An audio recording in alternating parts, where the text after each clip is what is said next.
Quick look at how to set up our InDesign file for our center spread layout that will include a cover and the back page, which is where your advertisement will be placed. So once you launch InDesign, there's your little ID. It's the pinkish colored one. You're going to go to File. Let me get into the right program. You're going to go to File, New, and Document.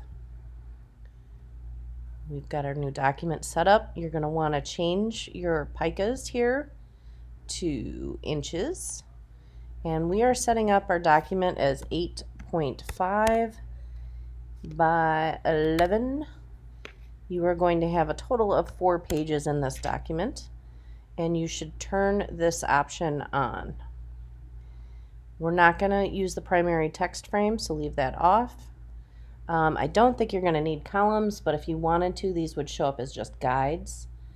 For your margins, if this little lock is turned on, that means it's going to change all of our margins. Remember, your margin is the space around the outside.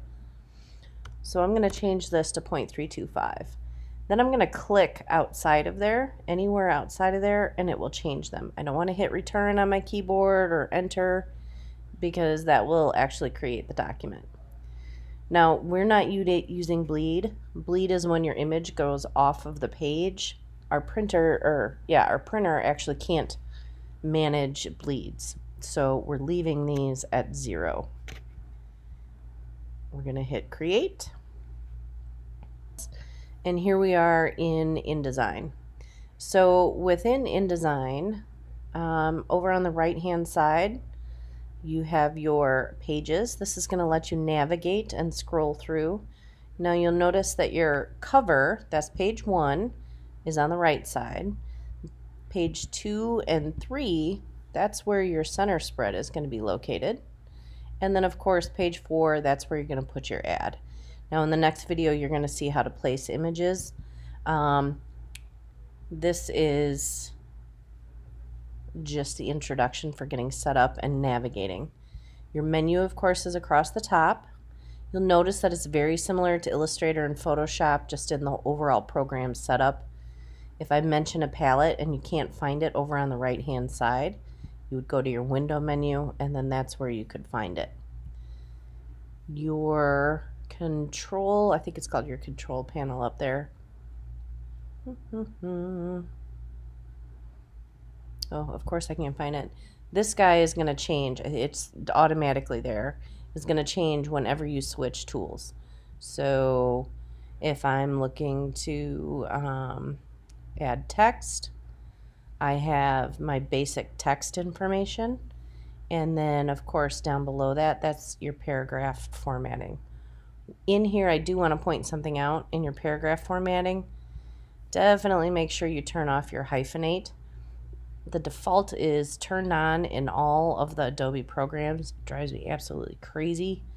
We want to turn that off because you should be controlling how you're managing your hyphenations on your page. Just a couple of quick notes on your tools. Here's your pen tool. It's a simplistic form of the Illustrator pen tool, but you can create, random shapes. You can put text inside of it. You can put pictures inside of your shape that you draw. Notice we've got tools up here for changing color. One thing you want to avoid using is the registration color, because that uses all of the colors, cyan, magenta, yellow, and black together to make the registration color. So just use black. You've got the ability to tint. You've got border settings. So that's your basic pen tool. You of course have different shapes, frames, or rectangle tools to be able to make basic shapes. And just a reminder, if you click and hold on a tool that has a little arrow underneath it, then you can grab that. I believe if we draw with a pencil, you can of course click on it. I'll make a liar out of me. Never mind. Can't do that. The gradient tool doesn't work quite like the gradient tool in Illustrator. It's a little bit of an easier form of it. So I'm going to click on this picture box, or this text just box that I had drawn. I'm going to put a color into it, and then to use the gradient tool, you basically just click on it and it's going to apply it. If I grab the gradient tool, I can then click and drag to apply the direction of it, but you can click on these to change the color.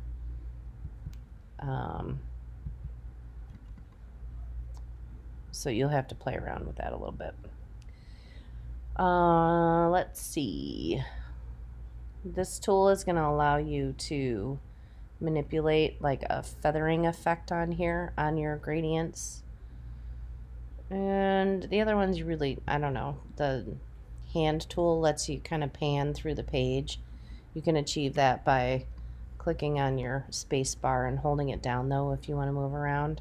So that's a real generic basic introduction into how you're going to set up your InDesign file. And I think that's it for now.